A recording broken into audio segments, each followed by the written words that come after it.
어제 하루 대한민국에서 발생한 주요 뉴스 헤드라인을 방송사별로 정리해 빠르고 정확하게 전달해 드립니다. 주요 헤드라인 뉴스 지금 시작합니다. JTBC가 뽑은 헤드라인은 이재명 더불어민주당 대표가 역대 최고 득표율로 21대 대선 후보에 공식 선출됐습니다. 국민의힘 경선은 여전히 안개 속입니다. 김문수, 홍준표, 한동훈 후보가 각축을 벌이는 가운데 한덕수 대통령 권한대행 국무총리의 출마 여부와 단일화 방식이 경선의 최대 변수로 떠오르고 있습니다. 이재명 후보와 맞붙을 국민의힘 후보가 아직 확정되지 않은 가운데 경선 결과와 한덕수 대행의 출마 및 단일화 방식, 그리고 반이재명, 빅텐트 구상 등 다양한 변수가 남아있습니다. 윤석열 전 대통령에 대한 수사는 공직선거법 위반 혐의의 공소시효가 8월 초 만료되는 등 빠듯한 시한이 변수로 작용할 전망입니다. SK텔레콤은 유심 정보 유출 해킹 사고로 인해 유심 무상 교체를 약속했지만 대규모 교체 수요로 인해 시행일 전부터 전국 대리점에서 유심 재고 부족 현상이 빚어지고 있습니다. 강원 인제에서는 강풍을 타고 확산된 산불이 축구장 100개 면적에 산림을 태우고 진화됐습니다. 한편 무면허 음주운전을 하던 전과 22범의 30대 남성이 경찰 추격 끝에 아파트 쓰레기통에 숨어있다가 검거되는 사건도 발생했습니다. 프란치스코 교황이 영면에 들었으며 바티칸은 공식 사망 확인서를 통해 교황의 사망 원인을 밝혔습니다. 미국에서는 트럼프 대통령의 지지율이 취임 100일을 앞두고 역대 최저 지지율을 기록했고, 이에 트럼프 대통령은 러시아를 향해 돌연 강경 메시지를 내놓았습니다. 러시아는 우크라이나 전쟁의 북한군 파병 사실을 처음 공식 인정했고, 국민의힘 대선 경선 후보 김문수는 결선에서 1위를 차지하고 한덕수 총리와의 단일화에서도 반드시 승리하겠다는 각오를 밝혔습니다. 내일은 전국은 대체로 흐리다가 아침부터 맑아지겠으며 제주에는 비 소식이 있습니다. MBC가 뽑은 헤드라인은 더불어민주당 이재명 후보가 89.77%라는 역대 최고 득표율로 대선 후보에 확정됐습니다. 이 후보는 수락연설에서 통합을 14번 외치며 양극단으로 갈라진 대한민국을 하나로 묶고 진짜 대한민국을 만들겠다고 다짐했습니다. 세 번째 도전인 그는 어대명이라는 별명답게 실용주의와 중도 확장 전략을 내세우며 진보와 보수를 아우르는 생활 밀착형 의제에 집중할 계획입니다. 압도적 승리의 배경에는 윤석열 전 대통령 탄핵 전국에서의 정권교체 열망, 그리고 30분 연설에서 강조된 미래와 희망, 국민통합의 메시지가 크게 작용했습니다.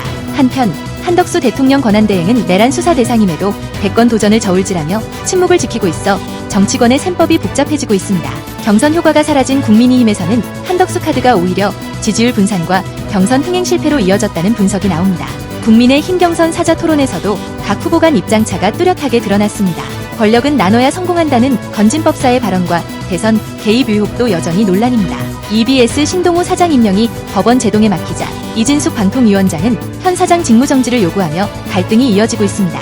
SKT 유심 해킹 사태로 차단 서비스마저 먹통이 되자 피해 보상과 소비자 불만이 커지고 있습니다. 헬스장 폐업 사례에서는 환불이 불가능하고 오히려 고객이 피해를 보는 적반하장 상황이 벌어지고 있습니다. 인제 산불은 진화됐지만 전국 곳곳에서 산불이 잇따르며 비상 경계가 이어지고 있습니다. SBS가 뽑은 헤드라인은 득표율 89.77%로 더불어민주당 대선 후보에 확정된 이재명 후보가 반드시 이긴다는 각오를 밝히며 소년공에서 유력주자로 성장해 세 번째 대선 도전에 나섭니다. 이 후보는 세금과 원전 정책에서는 보수적 입장을, 상법과 양곡법 등에서는 진보적 행보를 보이며 좌우를 넘나드는 공약을 내세웠습니다. 국민의힘은 내일까지 2차 경선 투표를 진행하며 주요 후보들이 한덕수 대통령 권한대행과의 단일화 필요성에 한 목소리를 내고 있습니다. SKT는 피해 100% 보상을 약속하며 온라인 예약 후 유심 교체가 가능합니다. 건조 특보가 이어지는 가운데 전북과 경북에서 산불이 잇따랐고, 인제 산불은 20시간 만에 진화돼 대피 주민들이 귀가했습니다. 캐나다 밴쿠버 축제장에서는 차량 돌진 사고로 최소 11명이 숨졌으며 이란 최대 항구에서 대형 폭발로 25명이 사망의 비상사태가 선포됐습니다. 러시아는 쿠르스크 해방을 선언하며 북한군 파병을 공식 확인했고, 소박하고 낮은 영면을 기리는 프란치스코 교황의 애도 기간이 내달 5일까지 이어집니다. 목돈 없이 떠나는 적립식 여행 상품에 대한 주의가 요구되고, 대한의사협회는 의대 증원이 혼란을 초래했다며 국정조사를 요구했습니다. 올해 1분기 보이스피싱 피해액은 3,100억 원으로 1년 만에 2배로 급증했습니다. KBS가 뽑은 헤드라인은 더불어민주당 대선 후보로 이재명이 확정되며 역대 최고 득표율을 기록했습니다.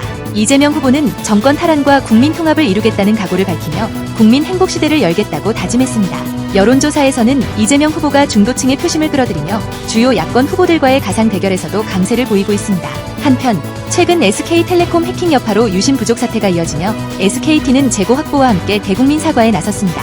서울 중랑구의 한성인 오락실에서는 60대 남성이 흉기를 휘둘러 직원이 다쳤고 경찰이 즉각 체포했습니다. 강원 인제에서 발생한 산불은 20시간 만에 헬기와 인력 총동원으로 주불이 진화됐으며 청와대는 일반에 개방된 이후 곳곳에서 찢어진 벽과 깨진 바닥 등 관리 부실의 흔적이 드러나고 있습니다. 국내 김 양식장의 절반 가까이가 무허가로 운영되고 있지만 단속은 미미의 대량 폐기 사태도 발생하고 있습니다. 엘레지의 여왕 이미자는 66년 노래 인생의 마지막 무대를 세종문화회관에서 마치며 은퇴를 암시했습니다. 서울시는 공공 배달의 활성화를 위해 치킨값 30% 할인 정책을 시행하고 있으나 시장 점유율 확대 효과는 미지수입니다. 완공 2년도 안 된 풍력 발전기가 엿가락처럼 휘어지는 사고가 발생의 원인 조사가 진행 중입니다. 시각장애인을 위한 점자 지도가 국립공원에 도입되며 등산의 문턱을 낮추는 노력이 이어지고 있습니다. 주요 헤드라인 뉴스는 JTBC 뉴스룸과 MBC 뉴스데스크, SBS 8시 뉴스, KBS 9시 뉴스 헤드라인을 알려드립니다. 전해드린 뉴스 헤드라인이 도움이 되셨나요? 앞으로도 빠르고 정확한 소식으로 찾아뵙겠습니다. 구독, 좋아요, 알림 설정 잊지 말아주세요. 영상 제작에 큰 도움이 됩니다.